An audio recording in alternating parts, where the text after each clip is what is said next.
국어 교과서에도 실린 이육사의 시 광야의 마지막 구절에는 백마 타고 오는 초인이 등장합니다. 여기서 언급된 초인이 종교적 의미의 구세주인지 아니면 철학자 니체가 말했던 모든 인간적 한계를 극복한 존재인지 혹은 각성한 민초들의 역사적 진전인지 모르겠습니다만 세상을 바꿀 정치가란 특별한 능력과 운명을 갖고 태어나기보다는 때로 시궁창과도 같은 현실과 함께 자라나는 것임에도 우리는 종종 어지러운 세상, 혼란한 정치를 바꿔줄 초인과도 같은 인물을 기대하는 경향이 없진 않죠. 물론 영리한 대중은 언제든 버릴 수 있는 도구로 불러세운 것인데 스스로를 초인인 줄 착각하는 이들이 더 수두룩해 보이지만 말입니다. 지금까지 KBS 열린 토론 정준이었습니다. 우리는 세상의 모든 일이 다 법으로 규율되고 있다고 생각하기 쉽지만 국가가 만든 법이 작동하는 영역은 의외로 그리 넓지 않고 매사를 합법과 불법으로 명쾌하게 나눌 수 있는 것도 아닙니다. 다시 말해 우리 생활의 상당히 많은 부분이 합법도 불법도 아닌 혹은 법으로만 직접 규율할 수 없는 애매모호한 영역 속에 놓여 있다는 거죠. 많은 경우 굳이 법이 아닌 일반 관습에 맡겨두는 게 나을 수도 있겠지만 문신처럼 원칙적으로는 불법인데 광범위하게 시행되고 있는 현실이 있다면 법과 현실의 불일치는 어떤 식으로든 교정해야 마땅하겠죠. 이럴 경우 현실을 법 속에 우겨넣기보다는 법이 현실을 따르도록 하는 게 맞겠고요. 현실을 지금보다 더 잘 규율할 법적 방안을 모색해가면서 말입니다.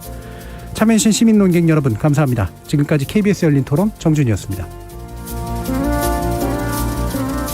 정치적 발언, 특히 국제관계 속에서의 외교적 발언은 대개 알듯 모를 듯한 모호함을 담고 있는 경우가 많습니다. 그럼에도 불구하고 그 안에는 특정한 문법이 숨어 있어서 그에 특화된 전문가들의 해석이 빛을 발하곤 하죠. 그간 북한이 내온 발언을 보면 또 이런 국제적 문법과는 달리 어떨 때는 과할 정도로 직설적이기도 하고 또 어떨 때는 도무지 그 뜻을 짐작하기도 어려워 참 혼란스럽습니다.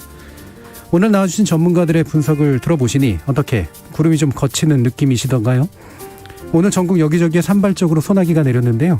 때론 천둥번개 같은 결단이 그리고 비온 뒤 갠 하늘과 공기 같은 상쾌함이 찾아오길 바라봅니다.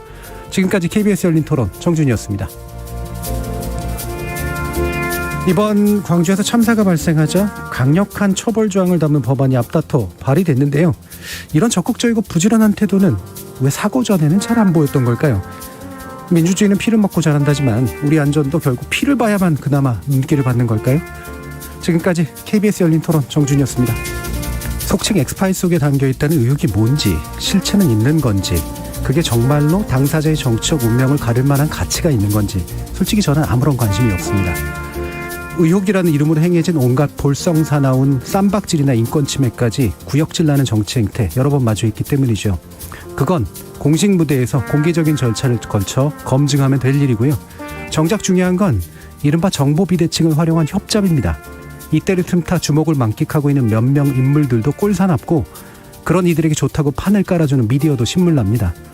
군불대기, 연기 피우기로 우리 정치 더 추락시키지 말고 그럴 시간에 이 극악한 플랫폼 노동의 문제에나 주목했으면 합니다. 지금까지 KBS 열린 토론 정준이었습니다.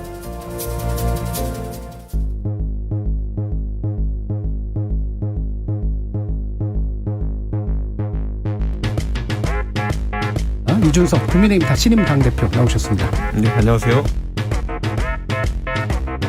네, 더불어민주당 장경태 의원, 권수전 정의당 서울시의원, 김성회 열린민주당 대변인 나오셨습니다. 남북 평화에 대한 어떤 논의라든지 비정규직 대한 대책, 선평 등에 대한 논의, 헬라스파 이전이라든지 토리나 말자에 대한 논의.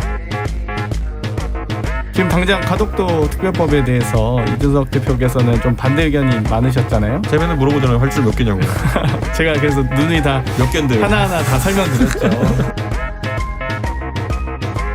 유럽은 우리에게 분명한 레버리지가 된다. 지렛대가 되는 것이기 때문에 그걸 잘 활용하자. 특히 다자 무대에서 그렇다.